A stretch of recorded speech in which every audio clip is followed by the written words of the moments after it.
নমস্কার, চন্দ্রিমা কিচেনে সবাইকে স্বাগত। আজ আমি তৈরি করে দেখাবো ময়দা দিয়ে অসম্ভব মজার মিষ্টি রেসিপি। আর ময়দা দিয়ে আমি দোকানের মতো ক্ষীরের গজা আজ আপনাদের তৈরি করে দেখাবো। আর মিষ্টিটা দেখে বুঝতে পেরেছেন যে কতটা নরম, রসালো, তুলতুলে হয়েছে। আর ময়দা দিয়ে এইভাবে গজা একবার বানিয়ে খেলে ক্ষীরের গজা আর কখনোই কিনে খাবেন না। দোকানের স্বাদ আনার জন্য আমি এখানে 100 গ্রাম খোয়া ক্ষীর নিয়েছি। এই খোয়া ক্ষীর বা মাওয়ার রেসিপি চ্যানেলে দেওয়া আছে, আপনারা চাইলে দেখে নিতে পারেন। এখানে প্রায় 100 গ্রামের মতো মাওয়া আছে। আমি মাওয়াটা গ্রেট করে নেব। মাওয়াটা কিন্তু এইভাবে গুঁড়ো করে নিতে হবে। আর আপনারা চাইলে স্ট্রেনারের মাধ্যমে এইভাবে গুঁড়ো করে নিতে পারেন। আপনাদের যেভাবে খুশি আপনারা করে নিতে পারেন। এবার দিয়ে দিচ্ছি 1.5 কাপ ময়দা। আমি এখানে 200 গ্রাম ময়দা নিয়েছি। মাওয়া যতটুকু নেবেন তার ডাবল ময়দা দিতে হবে। এবার মাওয়া আর ময়দা ভালো করে মিশিয়ে নেব। আর খুব ভালো করেই কিন্তু মিশিয়ে নিতে হবে। মিষ্টির দোকানে কিন্তু ক্ষীরের গজা এভাবেই বানানো হয়। আর ক্ষীরের গজা বানাতে তেমন কোনো উপকরণ লাগে না। এবার দেব বেকিং সোডা। আমি বেকিং সোডা নিয়ে নিচ্ছি 1 চিমটি। আমি 3 আঙ্গুল দিয়ে কিন্তু বেকিং সোডাটা নিয়েছি। আবারও 1 চিমটি নিয়ে নিচ্ছি 3 আঙ্গুল দিয়ে। আর চামচে রেখে দিচ্ছি আপনাদের মাপটা দেখানোর জন্য। এখানে হাফ চা চামচ বেকিং সোডা হয়েছে। এটা 1 চা চামচ। আপনারা ক্ষীরের গজাগুলো বেকিং সোডা দিয়ে বানানোর চেষ্টা করবেন, কারণ মিষ্টির দোকানে কিন্তু ক্ষীরের গজাগুলো বেকিং সোডা দিয়েই বানানো হয়। আর আপনারা মিষ্টি অনেকেই বেকিং পাউডার দিয়ে করেন, কিন্তু বেকিং সোডা দিয়ে করলে মিষ্টির যে টেস্টটা হয় বেকিং পাউডার দিয়ে করলে মিষ্টির সেই টেস্টটা হয় না। এবার মাঝখানে গর্ত করে আমি জল দিয়ে দিচ্ছি। আর ময়দা দিয়ে যে এত সুন্দর মিষ্টি করা যায় আপনারা না দেখলে বিশ্বাস করবেন না। আমি অল্প অল্প জল দিয়ে গজার ডোটা মেখে নেব। এই ডোটা একটা শক্ত ডো হবে, তাই একবারে বেশি জল দিয়ে ফেলবেন না।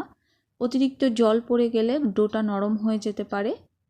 তাই অল্প অল্প জল দিয়ে ডোটা করে নিতে হবে।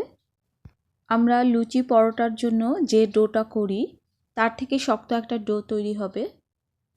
ডোটা আমার রেডি হয়ে গেছে। আর দেখুন ডোটা কতটা শক্ত হয়েছে, খুব একটা নরম কিন্তু না। আমি ডোটা লম্বা চৌকো শেপ দিয়ে নিচ্ছি। একটা নাইফের সাহায্যে আমি শেপটা দিয়ে নিচ্ছি। এবার আমি রুটি বেলার বেলনা দিয়ে বেলে পাতলা করে নিচ্ছি। এটা কিন্তু অনেক পাতলা করে নিতে হবে। আর কতটা পাতলা করে নিতে হবে সেটা আমি দেখিয়ে দিচ্ছি। আর দেখুন এতটাই পাতলা করে নিতে হবে। এবার ঢাকা দিয়ে রেখে দিচ্ছি। এখানে আমি 1 কেজি চিনি দিয়ে দেব। 1 কেজি চিনির জন্য আমি 750 গ্রাম জল দিয়ে দেব। আপনারা চাইলে 700 গ্রামও জল দিতে পারেন। এই শিরাটা একটু মিডিয়াম ধরনের শিরা হবে। এই শিরাটা খুব বেশি পাতলাও হবে না, আবার খুব বেশি ঘনও হবে না। শিরাটা হাতে নিলে হাতের মধ্যে চ্যাটচ্যাটে মনে হবে। আর চিনি গলে ফুটে উঠলে কিন্তু শিরা তৈরি হয়ে যাবে।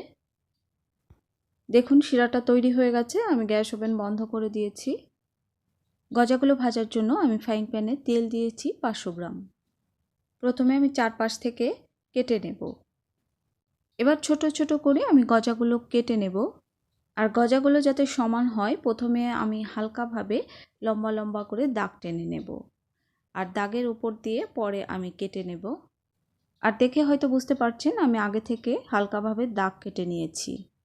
আপনারাও এভাবে করে নেবেন, তাতে গজাগুলো সমান হবে আর দেখতেও সুন্দর হবে।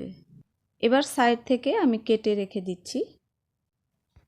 এই যে সাইড থেকে যে কেটে রেখেছি এগুলো দিয়ে পরে আমি আবার গজা বানিয়ে নেব, সেটাও আমি পরে দেখাবো। আর এভাবেও কেটে নেবেন। প্রথমে আগে হালকা দাগ করে নেবেন, তারপরে কেটে নেবেন। আমার রেসিপিটা আপনাদের যদি খুব বেশি ভালো লাগে অবশ্যই আমার চ্যানেলটা সাবস্ক্রাইব করতে ভুলবেন না। আর নতুন নতুন রেসিপি পাওয়ার জন্য পাশে থাকা বেল আইকন অন করে দেবেন। আর দেখেই বুঝতে পারছেন এভাবে গজাগুলো কাটলে কিন্তু ছোট বড় হবে না, সমান হবে। হাত দিয়ে এভাবে লম্বা রোল করে নেব। হাত দিয়ে এভাবে চেপে চেপে দিয়ে নাইফ দিয়ে চারপাশে এরকম কেটে নেব। এখান থেকেও আমি গজা শেপ করে নেব খুব সহজে। আর আমি কথা দিচ্ছি এই গজা একবার বানিয়ে খেলে দোকান থেকে আর গজা কিনে খাবেন না। সবগুলো ক্ষীরের গজা আমি কেটে নিয়েছি। এবার গজাগুলো যখন তেলটা এরকম গরম হবে, যে গজাগুলো দেওয়ার সময় এরকম বুদবুদ উঠবে, তখন গজাগুলো ছেড়ে দেবেন।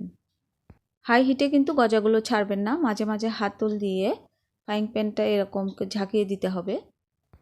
আর গজাগুলো দেখবেন একটা সময় একা একাই উপরে ভেসে উঠবে।